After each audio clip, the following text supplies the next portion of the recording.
you like to be the President of the United States? I really don't believe I would run it, but I would like to see somebody as the President who could do the job, and there are very capable people in this country. Why wouldn't you dedicate yourself to public service? Because I think it's a very mean life. I would love and I would dedicate my life to this country, but I see it as being a mean life, and I also see it as somebody with strong views and somebody with the kind of views that are maybe a little bit unpopular, which may be right, but may be unpopular, wouldn't necessarily have a chance of getting elected against somebody with no great brain but a big smile. I know people have talked to you about whether or not you want to run. Would you ever?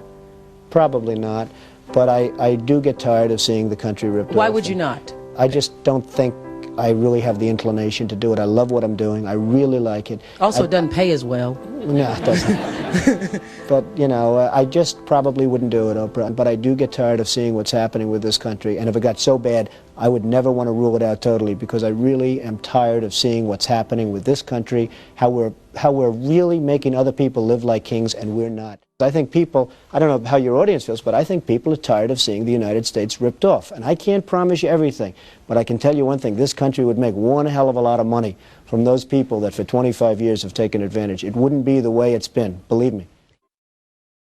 But you might be classified as an Eastern Republican. Fair? Well, I guess you could say that, yes. Which means kind of a Rockefeller, Chase Manhattan Republican? I never thought of it in those terms. How do you define it? Are you a Bush Republican? No, I think I'm really, the people that I do best with are the people that drive the taxis. You know, wealthy people don't like me because I'm competing against them all the time, and they don't like me, and I like to win.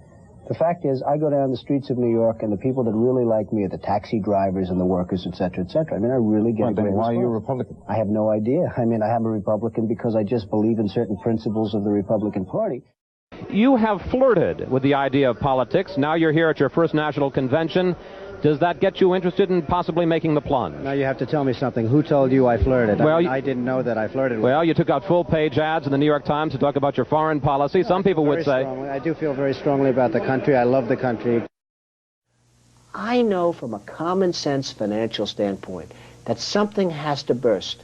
When a country is losing billions and billions and billions of dollars a year, and when other countries are making hundreds of billions of dollars, something is going to burst, and it's going to start here. I know it. It's a question of when. Would you really like to take over and run the country as you have run your organization? I would much prefer that somebody else do it. I just don't know if the somebody else is there. I don't know if we have the kind of advocate that you need. We need major surgery. This country needs major surgery. Are you the surgeon? I think I do a fantastic job, but I really would prefer not doing it. I hope that somebody comes along who can be an advocate, and I think that somebody will be so popular, But you haven't seen anybody. He or she will be the most, but I don't see it now. I wish that person were there. I have never understood how somebody throughout this country didn't sue the United States government and have that overturned. I mean, you had people, investors, investing over a 10-year period for under a set of conditions. The rules were changed for the government, but they weren't changed for us. I mean, it was an incredible circumstance that happened.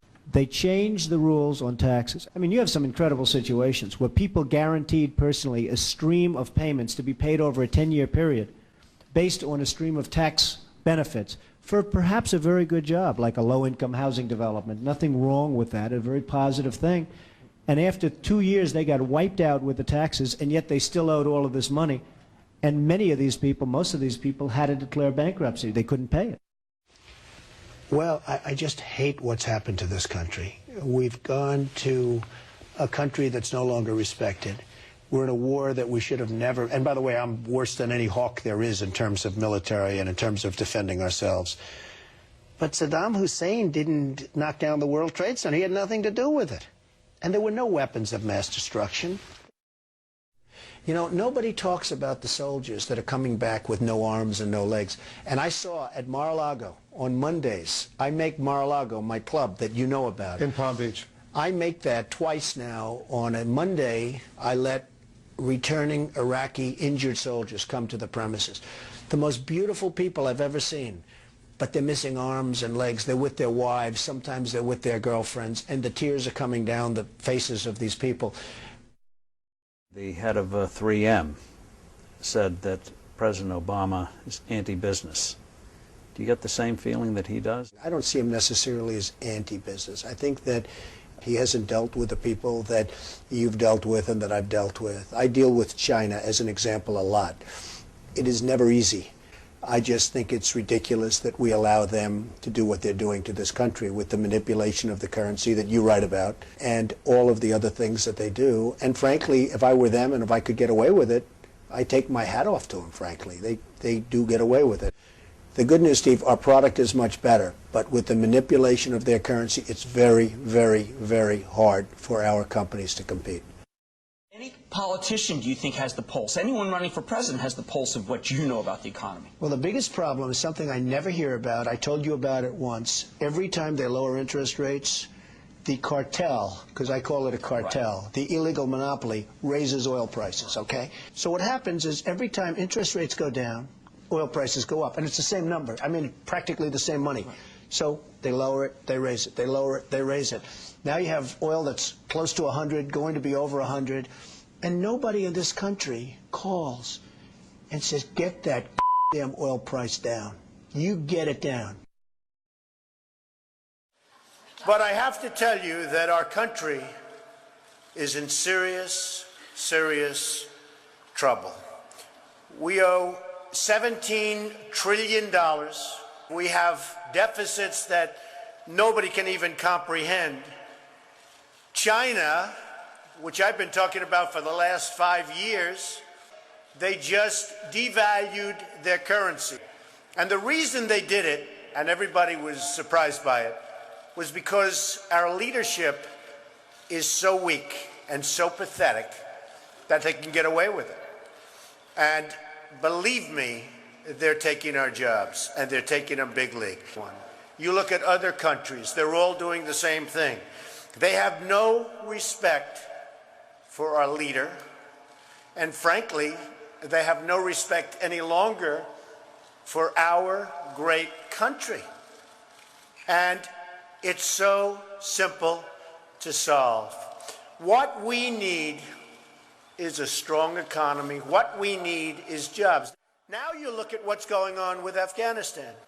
So they make a deal, and I'm not advocating stay, because frankly, I want to build this country. I want to build these schools. I don't want to build a school in Afghanistan, a road going to the school, watch it get built up and then blown up 4 times, and they keep rebuilding and rebuilding.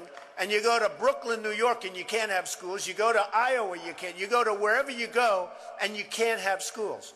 Because we don't have any money, because we're spending it in other places where, frankly, they don't want us, and I don't want them. And it's amazing. Our country is in serious trouble. We don't have victories anymore. The U.S. has become a dumping ground for everybody else's problems. We spent $2 trillion in Iraq. $2 trillion. We lost thousands of lives, and we have nothing. We can't even go there. We have nothing. Last quarter, it was just announced, our gross domestic product, a sign of strength, right? But not for us. It was below 0. Who ever heard of this? And our real unemployment is anywhere from 18 to 20%. Don't believe the 5.6. Don't believe it. Our enemies are getting stronger and stronger by the day, and we as a country are getting weaker.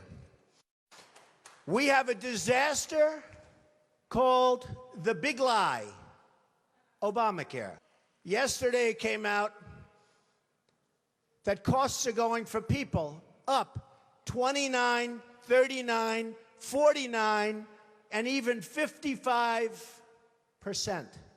It is a disaster. So I've watched the politicians. I've dealt with them all my life. They will never make America great again. They don't even have a chance. They're controlled fully by the lobbyists, by the donors, and by the special interests. We need a leader that can bring back our jobs, can bring back our manufacturing, can bring back our military, can take care of our vets. Our vets have been abandoned. We need somebody that can take the brand of the United States and make it great again. I will tell you, I love my life. I have a wonderful family. They're saying, Dad, you're going to do something that's going to be so tough. You know, all of my life I've heard that a truly successful person, a really, really successful person, and even modestly successful, cannot run for public office. Just can't happen.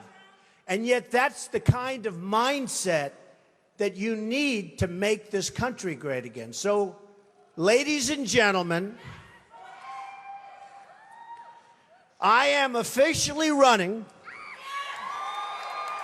for President of the United States, and we are going to make our country great again.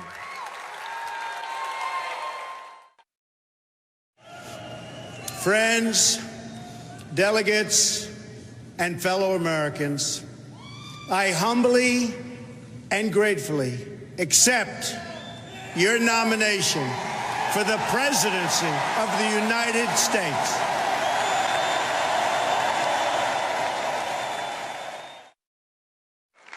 Working together, we will begin the urgent task of rebuilding our nation and renewing the American dream.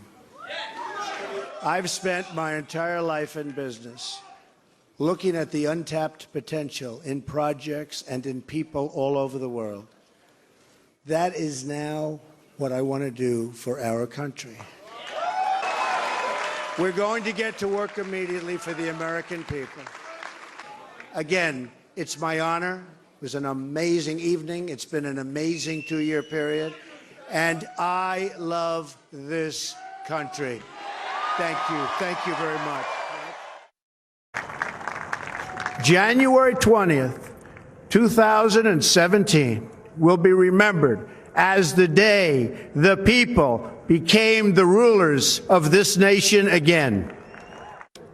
The oath of office I take today is an oath of allegiance to all Americans. We assembled here today are issuing a new decree to be heard in every city, in every foreign capital, and in every hall of power. From this day forward, a new vision will govern our land.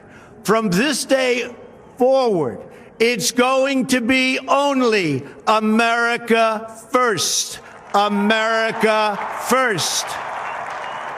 Every decision on trade, on taxes, on immigration, on foreign affairs will be made to benefit American workers and American families. I will fight for you with every breath in my body, and I will never, ever let you down.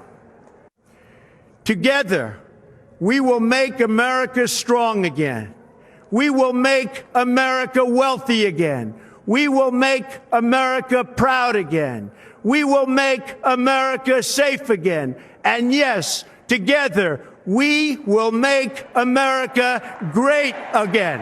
Thank you, God bless you, and God bless America. Thank you.